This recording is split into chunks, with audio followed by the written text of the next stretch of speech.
Hey there. So today, before beginning, if you like this kind of content, make sure you're subbed, make sure you hit that bell, and check out the new editions, including the new comic book, the Etsy shop, and on. People have been asking about prints, so check that out. So today, we are returning to that wonderful world of animation. Today, we are returning to litigation as well, and talking about additions to the Vic Mignogna lawsuit. This is a filing by Funimation, and what I want to look at today is the way that this is spun, who this is supposedly aimed at, and then the reality of the situation brought to you all in the same lawsuit. It's kind of interesting to look at that because what you have is, again, spin. You have context by the company in the spin, and then you have the reality all added in the same document. Now, what's interesting about this is it's Funimation trying to spin a certain statement that they had. And you can tell that right off the bat. How? Because they don't include it all in a screenshot. I mean, if you look at this, you would think that this is all it is. And yet, if you look at their own filing of it, they showcase that there are two other additions. You see the way that they included that here? They actually just make it a following sentence. Oh, by the way, this was also there too. Now read this thing in context and see who it sounds like it's aimed at. And let's look at their spin to it afterwards.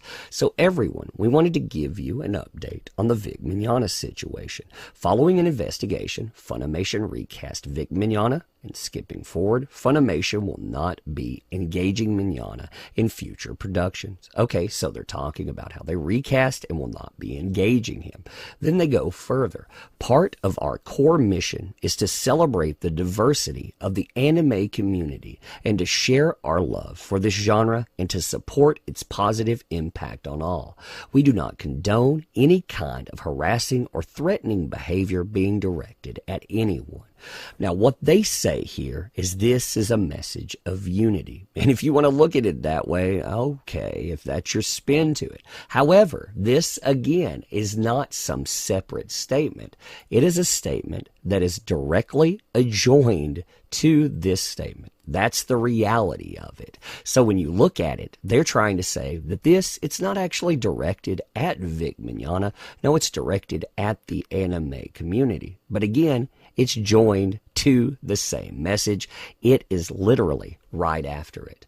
What's more is the way that their social media person or their director of public relations at Funimation spins this, because it doesn't just become a message for Vic Mignogna.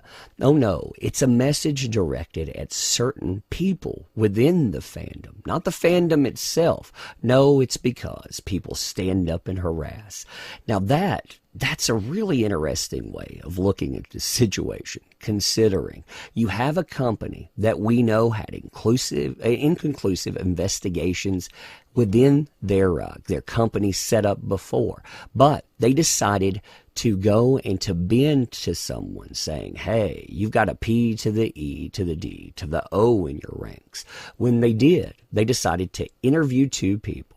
Then, when they're talking about interviewing as well, they're going and talking to them on the phone. Then they call another person up. They call two more people, and they finally call the guy in question. So 5 people undo 15 years. 5 people. We know some of these sources are questionable at best too. Some of them either within the company or the source themselves leaked portions of this. But hey, who's the problem here? So this guy, he talks about who he is. Says, I've provided public relations related services to Funimation since 2015.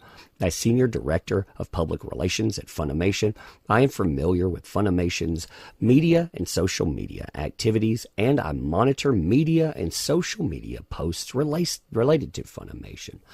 They talk about who Funimation is, who Vic Mignogna is.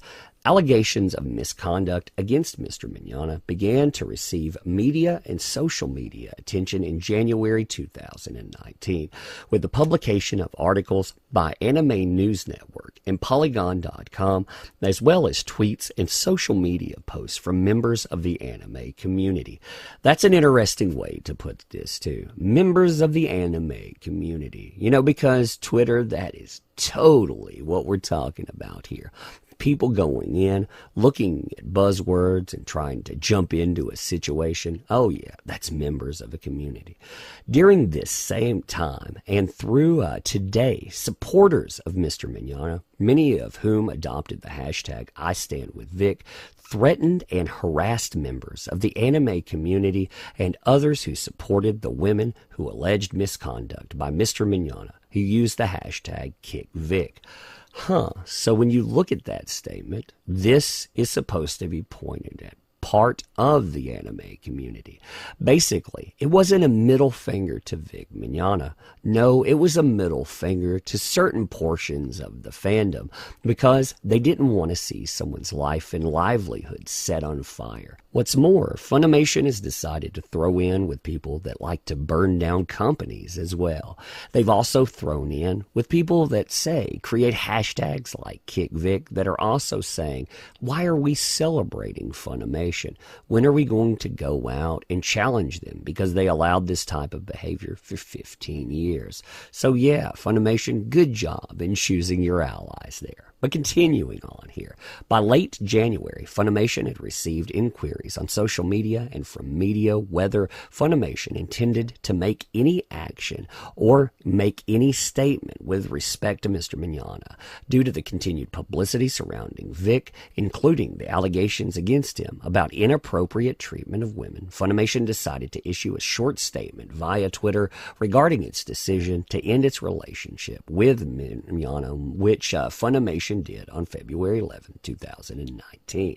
A true and correct copy of Funimation's tweet is attached to Funimation's TCPA motion.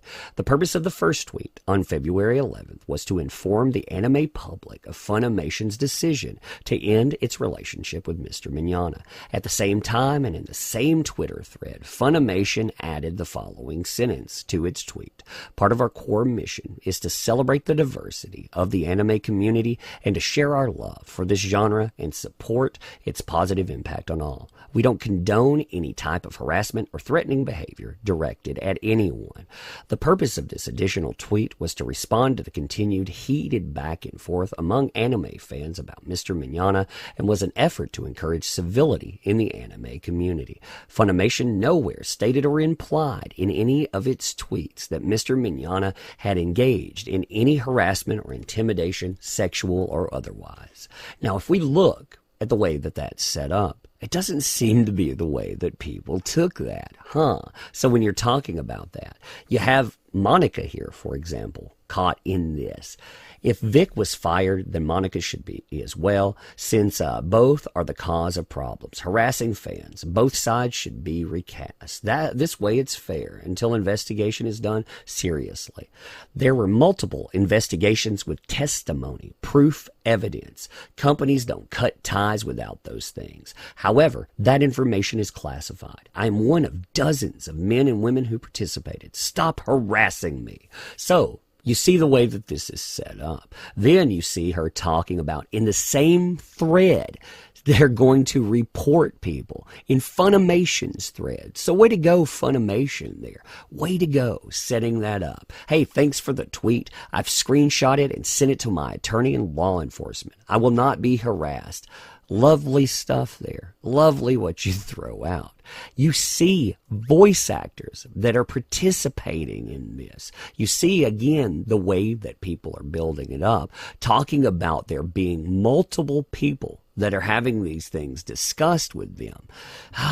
It's interesting. It's interesting to see the spin. And of course, they're going to have spin to it. Of course they are. I mean, they're in the middle of litigation, but still, you're the bad guy out there. If that wasn't directed at Vic Mignogna, even though even Monica seemed to take it that way and to talk about the investigations and dozens of women, despite the fact that right there in your own documentation too, you talk about talking to 2 women, to 2 anime fans, and to Monica. So to 5 people.